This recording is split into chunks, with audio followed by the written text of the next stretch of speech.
Indra, I'd like to start with you. So, simple question.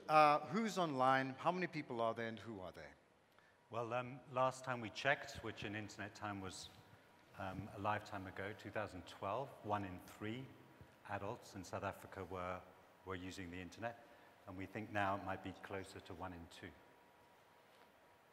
And we found that there's a new wave, we call them, of users. So most of those users have only been using the internet for a couple of years, and they're quite different from the previous generations of internet users. Mainly, of course, as most people know, it's about mobile, but they're also much more ordinary South Africans. They don't come to Sandton. So is it, Monique? So how's this impacting? I mean,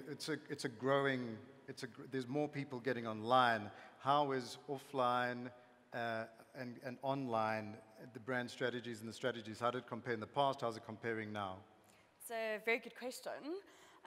We get that a lot from marketers. So everyone has a great digital strategy and they're chasing the audience. They want to know where to find these 1 in 2 people.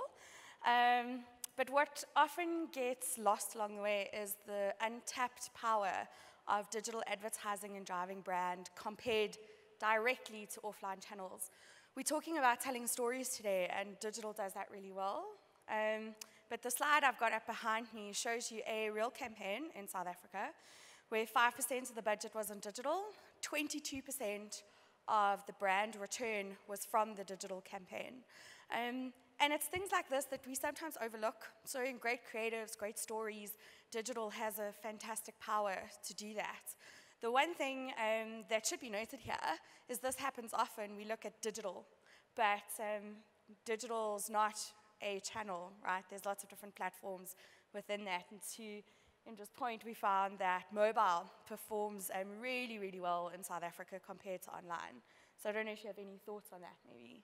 Yeah, I think the problem we often have in understanding the world of the internet now is we use ourselves as examples. So marketers often talk about going mobile first, or people working in digital storytelling of all kinds talk about mobile first. They know that mobile is important, but most of the people who they're connecting with, it's not mobile first, it's really mobile only.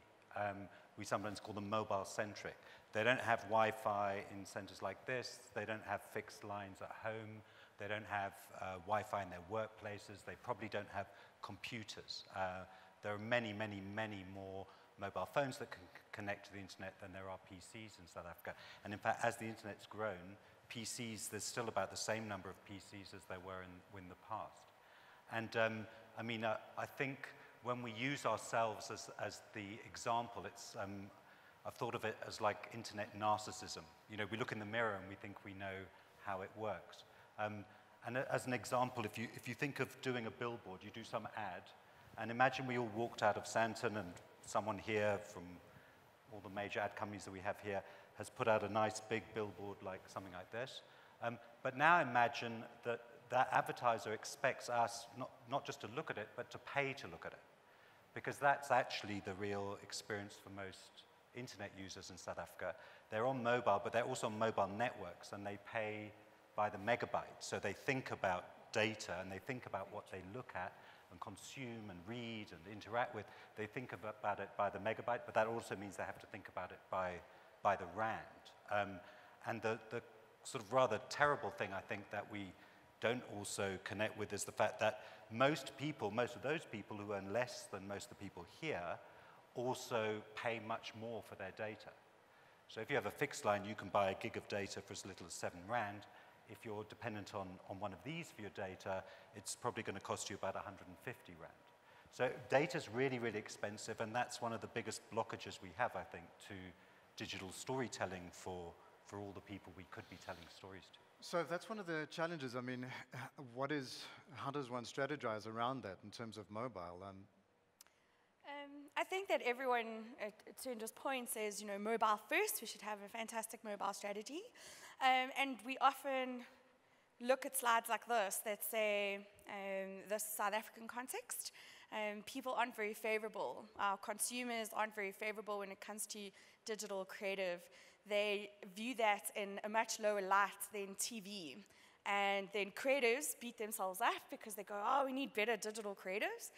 But sometimes that's not the case. It often is that we don't understand the user experience. We're comparing the user to ourselves and what we do, rather than maybe looking at the innovative ways in which they use or consume digital media.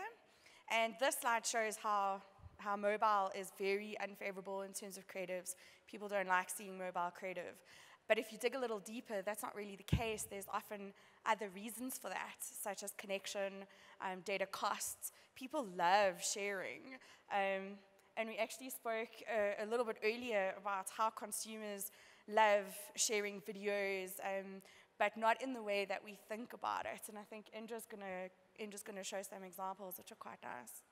Yeah, I was in Nairobi recently and came in a village outside Nairobi, came across two young guys, and one of them had two phones in his hand. So I went up and was trying to find out why he had two phones in his hand. And that's not so uncommon in some countries because people are running Sims. I've got a lot of friends who've got two phones. Oh, really? It seems to be a status symbol here as well. Yeah, well, in a lot of Africa, it's not a status symbol. It's because you're running two networks because of different deals and competition.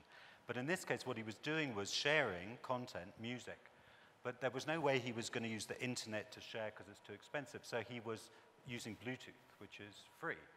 And a colleague of mine at UCT did some research into what she calls, this phenomenon she calls the pavement internet. And it was with Daily Sun readers. And Daily Sun website is incredibly popular, and their videos are very popular.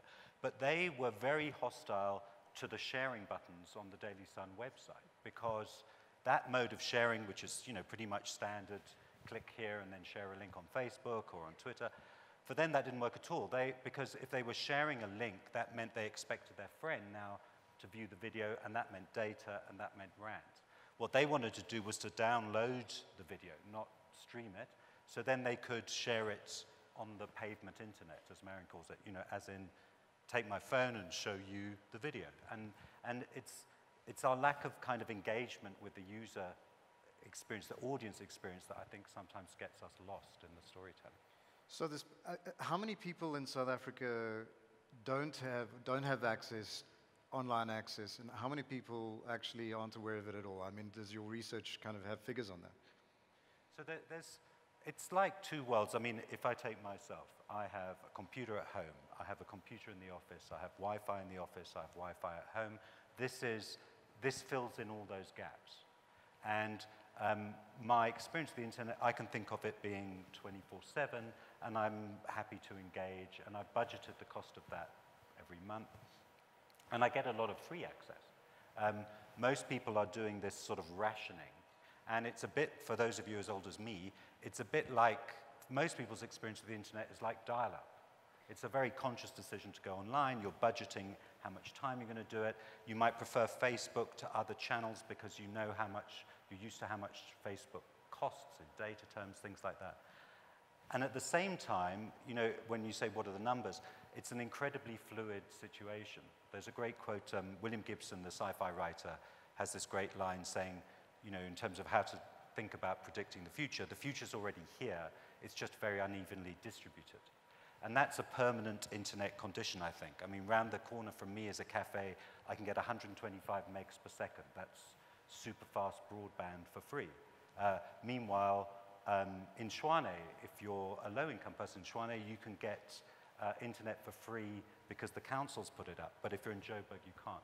So there's lots of innovation going on, and there's lots of people joining this newer world, but lots of people not on it.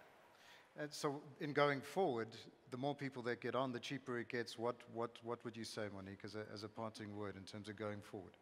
I think that's really the key. So we're talking about storytelling and digital, but we're still seeing a lot of silos within agencies and brands when it comes to digital and offline, and it really needs to be about storytelling across all channels.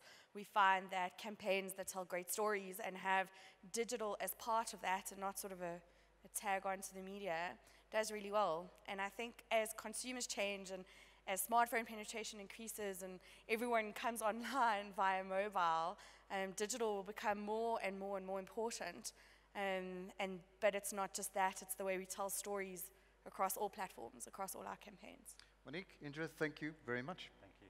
Thank you.